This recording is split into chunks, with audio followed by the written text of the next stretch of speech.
السلام علیکم ورحمت الله وبرکاته. د دې تذکیر پروګرام مقصد دا دی چې موږ په خپل تربیت وکړو، چې خپل ځان په خپل بدل کړو. په دنیا کې هیڅوک هم موږ نشي بدلولی سوای د دې نه چې موږ په خپل کوشش وکړو.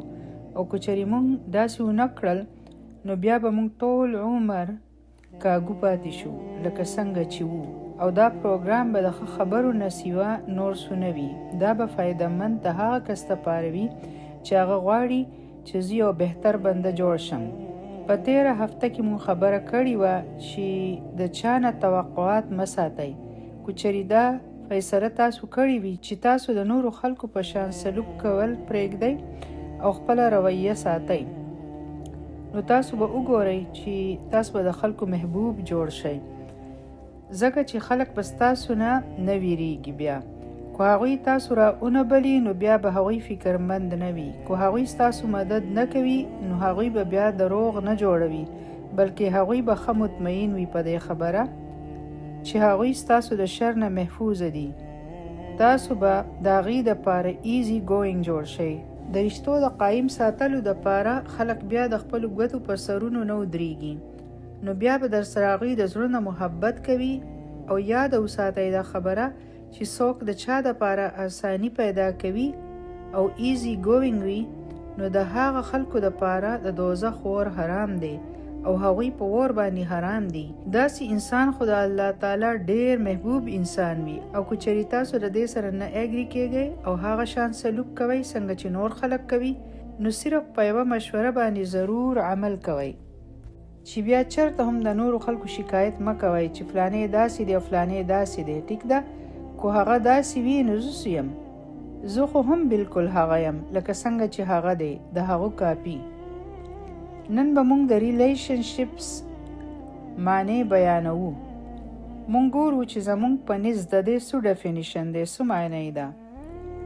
اکثر چې د خلکو نه پوښتنه وشي چې ریلیشنشپ څه ته وایي، نو هغوی وایي چې ګیو اینډ ټیک. نو دا لږ ډیفاین کړئ ځکه چې د دې دا معنی نه ده. د ریلیشنشپ مطلب وي ګیو اینډ ګیو. تاسو په دې باندې مه پریشانه کېږئ چې زه ګفټ ورکوم نو ما ته به دا واپس بیا کله میلاویږي. زه تاسو ته د مزې یوه خبره کوم چې کله تاسو ورکوئ نو د ټولو نه مخکې تاسو موندلو واله جوړ شئ.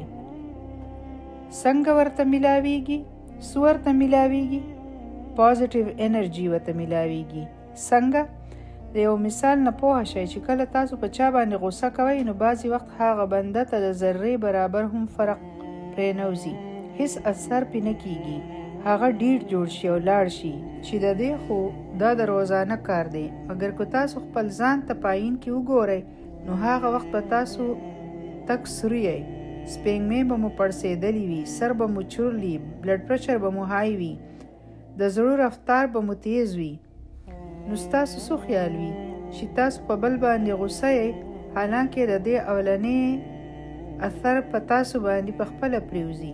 او بل طرف ته چې کله تاسو د بل سره مینه کوئ نو تاسو به پرسکون یئ، آواز به مو نرم وي، ستاسو په شونډو به موسکا وي، طبیعت به مو ښه په قلاره وي. نو موندلو واله څوک شو؟ تاسو په خپله دغه شان د نورو سره جګړه وکړئ او بیا وګورئ نو ټوله ورځ به طبیعت د چا خراب وي؟ جاړي به څوک او په سر به د چا درد وي؟ بل عزت ورکوئ او وګورئ په هغې کې هم موندلو واله تاسو په خپله یئ. او دا فارمولا چې موږ اورېدلې ده تر نن ورځې پورې چې every action has a reaction، نو دا ریاکشن موږ ته واپس راځي چې څنګه اکشن موږ کوو، یعنی چې څه کرې نو هغه برې به. د دې سوچ سره خپل اکشن صحیح کړئ، ریاکشن به په خپله ښه شي. الله تعالی دې موږ ته حکمتونه راکړي او الله تعالی دې زموږ اکشن صحیح کړي. الله تعالی دې زموږ عملونه صحیح کړي. السلام علیکم ورحمت الله وبرکاته.